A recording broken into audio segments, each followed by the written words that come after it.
Princess Lyra sat by the high glass window of Elisira's grand palace, staring at the endless sky above. The clouds shimmered with soft shades of violet and gold, a sign that the planet's twin suns were nearing the horizon. Despite the beauty, her heart was uneasy. She had heard rumors of the human suitor who was soon to arrive, Captain Adrian Holt. Stories of humans were always exaggerated, but these were alarming. They called him brutal, a man of unmatched strength and daring. For a princess who valued intellect and grace, the idea of meeting someone so unpredictable filled her with worry. Lyra's assistant, a small winged creature named Vera, fluttered into the room carrying a tablet. "Princess, your preparations are complete. The suitor arrives in 1 hour," she said in a voice as soft as wind chimes. Vera had been with Lyra for many years, and though she never spoke openly of fear, even she seemed slightly nervous about Adrian. Lyra turned to Vera, her expression tense. "I do not fear him because of strength," she said, though her voice trembled slightly.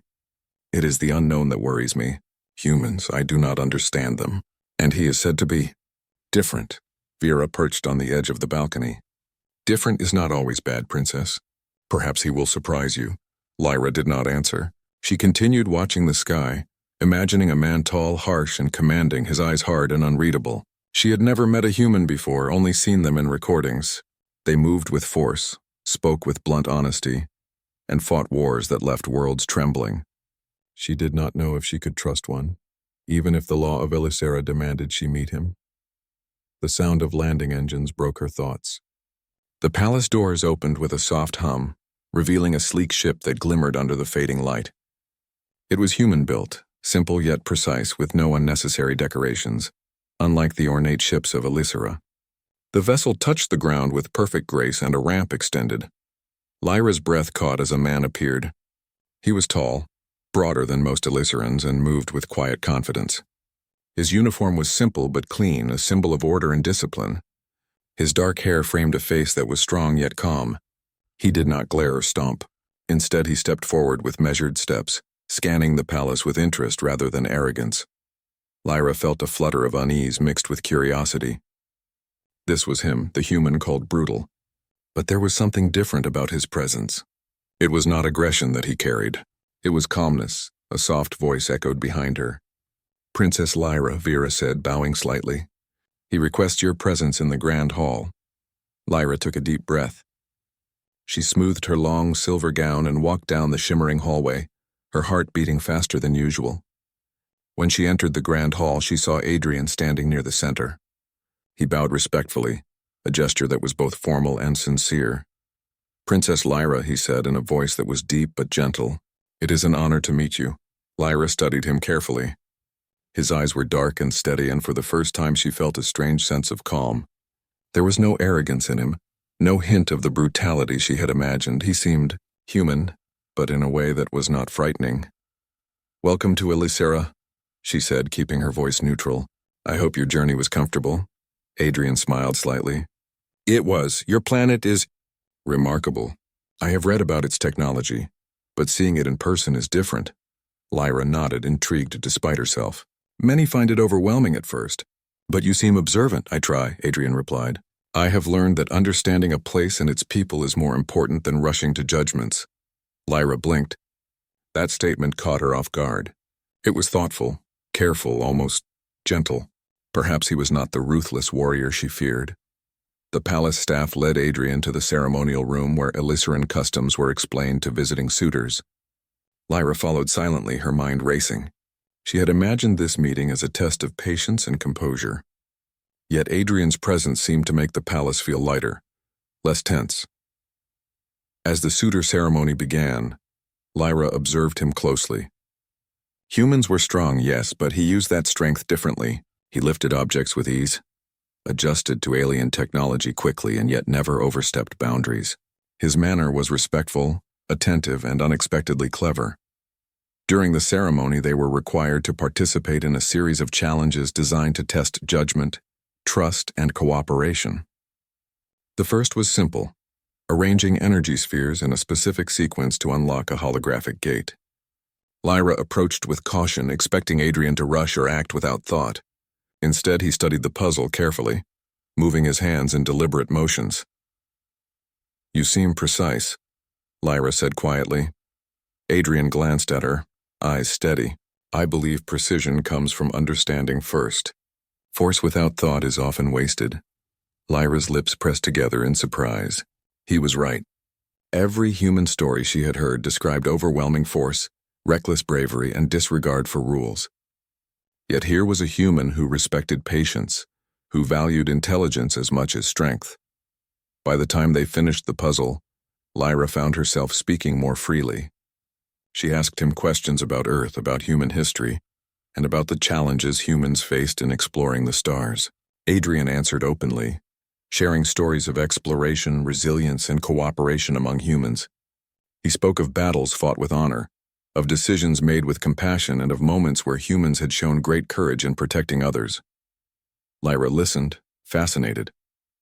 With each story, the image of the brutal human faded, replaced by a complex, honorable man. His eyes, calm and honest, reflected sincerity and strength, but not the cruelty she had imagined.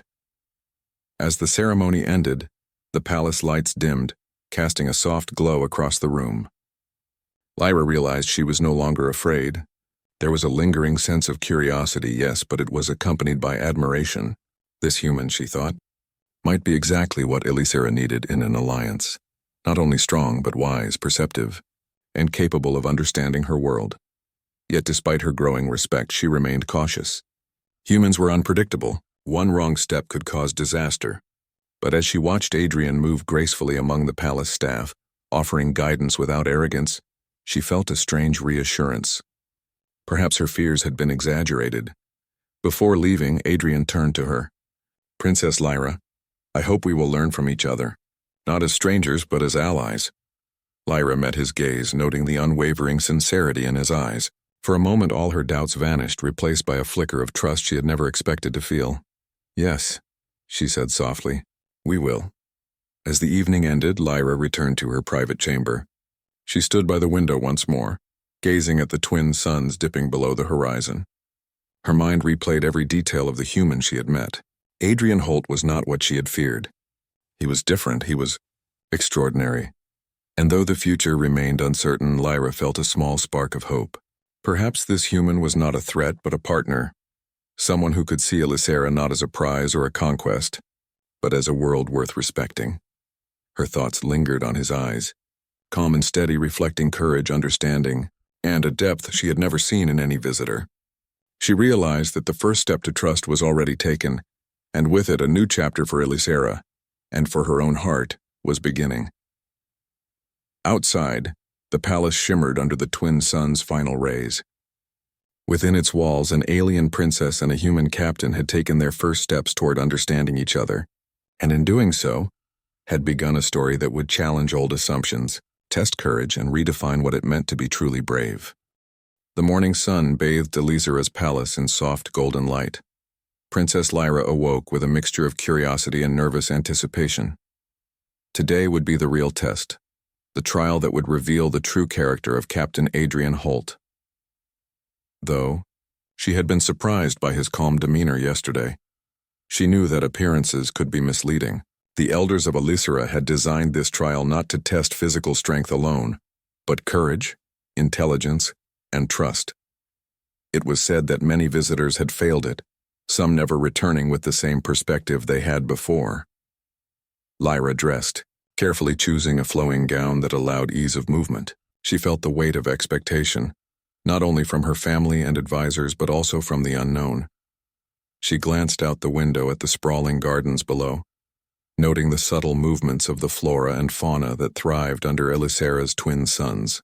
Each step she took in this trial would be observed, evaluated, and remembered. When she arrived in the ceremonial courtyard, Adrian was already there. He stood silently, observing the preparations for the labyrinth trial. Despite the size of the arena and the complexity of the machinery, he appeared calm, composed, and ready. His presence reassured her in ways she could not fully explain. "Good morning, Princess," Adrian said, bowing slightly. "Are you ready?" Lyra forced a small smile, masking her lingering nerves. As ready as one can be for the unknown. The elders approached, their elongated forms glowing softly in the morning light. Princess Lyra, Captain Holt, Elder Saren began. Today's trial will require cooperation, trust, and understanding. You will navigate the labyrinth together. Failure to work as a team will result in a lack of approval for future alliances. Lyra swallowed. She had studied the layout of the labyrinth in theory, but the reality was far more daunting. Holographic barriers, shifting walls, and simulated dangers would test every skill they possessed. She cast a glance at Adrian, whose calm gaze met hers. For the first time, she felt that perhaps she would not face this trial alone. As they entered the labyrinth, the walls shimmered and shifted, creating a maze of corridors that seemed endless. The first challenge appeared almost immediately, a room filled with floating energy orbs, each glowing a different color. A series of switches on the walls indicated that the orbs must be arranged in a precise sequence to open the next door. Lyra hesitated. I do not understand the pattern, she admitted, her voice quiet. Adrian stepped closer, studying the orbs carefully. We must observe first, he said. Force will not help us. Watch the energy flow between them. They respond to rhythm, not strength. Together they studied the orbs. Adrian's steady hands and focused mind guided them through the first challenge. When the final orb clicked into place, the door slid open smoothly. Lyra could not help but feel a surge of admiration. He had not relied on force or speed. He had relied on thought and observation. As they proceeded deeper into the labyrinth, the challenges became more complex. One corridor emitted an intense, simulated storm, wind and light flashing in patterns meant to disorient. Another contained floating platforms above a glowing chasm, requiring balance, timing, and trust in each other's guidance. Throughout it all, Adrian was patient. When Lyra hesitated, he offered subtle guidance, never pushing, never scolding. When she stumbled, he was there instantly to steady her, his grip firm but respectful. Lyra found herself speaking freely for the first time, asking questions not only about the trial but about Adrian himself. Why do you humans explore so far? From home? She asked as they balanced across the floating platforms. Adrian's eyes reflected thoughtfulness. Because we believe that understanding other worlds makes us stronger, not weaker. Because curiosity drives us, and compassion teaches us that we are part of something bigger. Lyra nodded slowly. His words were simple, yet they carried weight. Here was a human who did not rely on brute force alone, but on observation, wisdom, and a sense of morality that transcended species. The final challenge awaited them in a vast chamber. The walls, pulsed with simulated threats, shadows that moved like creatures, holographic beams that would strike if touched. At the center, a pedestal held a glowing crystal, the symbol of victory in the trial. Lyra stepped forward cautiously, but a sudden movement in the shadows made her freeze. The holographic creatures surrounded her, and the path to the crystal seemed blocked. Panic threatened to rise within her. She remembered the warnings. Fear could cloud judgment. Hesitation could cost them the trial. Adrian's voice broke through. Lyra, trust yourself. Trust me. You know more than you think. She looked into his eyes.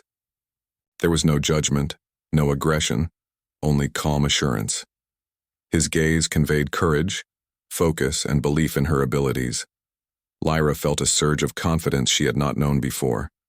She nodded, drawing a deep breath, and began moving with purpose. Guided by Adrian's instructions and her own instincts, she navigated the illusions and traps. Adrian moved beside her, covering her path without ever overpowering her decisions. Together they reached the pedestal. Lyra placed her hand on the crystal, and a soft light filled the chamber, signaling the trial's success. For a moment the labyrinth dissolved around them, leaving only the two of them standing in the light. Lyra turned to Adrian, her eyes wide with a mixture of relief and admiration. You were right, she said softly. I doubted you, and yet you never failed to help. Adrian smiled, a subtle, honest expression. You doubted because you did not know. We humans are not as simple as stories make us. Strength is only one part of what we offer. Lyra's heart felt lighter than it had in days. She realized that the human she had feared was not only strong but also wise, patient, and empathetic. The brutal reputation seemed almost ridiculous now. He was brave, yes, but bravery tempered with intelligence and respect. As they exited the labyrinth, the elders awaited them. Elder Saren's glowing form nodded approvingly. You have both passed the trial. More importantly, you have shown cooperation, trust, and understanding. This is the foundation of any strong alliance. Lyra bowed gracefully. Thank you, elders. And thank you, Captain Holt, for showing me the truth about humans. Adrian inclined his head modestly. It is I who should thank you, Princess. You trusted me even when the unknown was frightening. That is courage in its truest form. Walking back through the palace gardens, Lyra felt a sense of clarity she had never known. Humans were not what the stories had made them out to be. They were capable of great honor, deep compassion, and remarkable understanding. And Adrian Holt was the living proof. For the first time, she looked at him not as a potential threat, but as an ally, perhaps even a friend. His eyes, calm and steady, reflected not brutality but honesty, courage, and a willingness to see others as equals. Later, as the suns dipped below the horizon once more, Lyra and Adrian stood together overlooking the gardens. The alien flowers shimmered under the soft light, and the breeze carried the scent of Elisera's rare blossoms. Lyra turned to him. I must admit, she said, smiling softly, I feared you. I thought humans were too harsh, too wild for Elisera, but I see now that I was wrong. Adrian's eyes met hers, and in them she saw something she had never expected. Patience, understanding, and a quiet strength that did not need to dominate. We are not so different, Princess, he said. Courage, curiosity, and respect are universal. They exist in every world. Lyra nodded. She felt a sense of connection, a bridge forming between her world and his. The fear she had carried dissolved into admiration, respect, and a budding trust that would guide Elisera into new alliances. That evening, the palace was quiet. Lyra reflected on the day's events, her thoughts returning again and again to Adrian's eyes. The eyes that had seen her fear and gently erased it. The eyes that had guided her through the labyrinth without ever forcing her hand. In them, she had seen the truth about humanity. Bold, strong, but capable of kindness and understanding beyond measure. And as the stars emerged in Elisera's twin skies, Lyra felt a small, hopeful spark. Perhaps this human was not only a suitor, but a partner in a journey that would shape her world and her heart in ways she had never imagined. For the first time, she truly looked forward to the days ahead, not with fear but with curiosity, trust, and the knowledge that courage could take many forms, even in eyes that had once seemed intimidating. The story of the alien princess and the human captain was just beginning, and the future shimmered with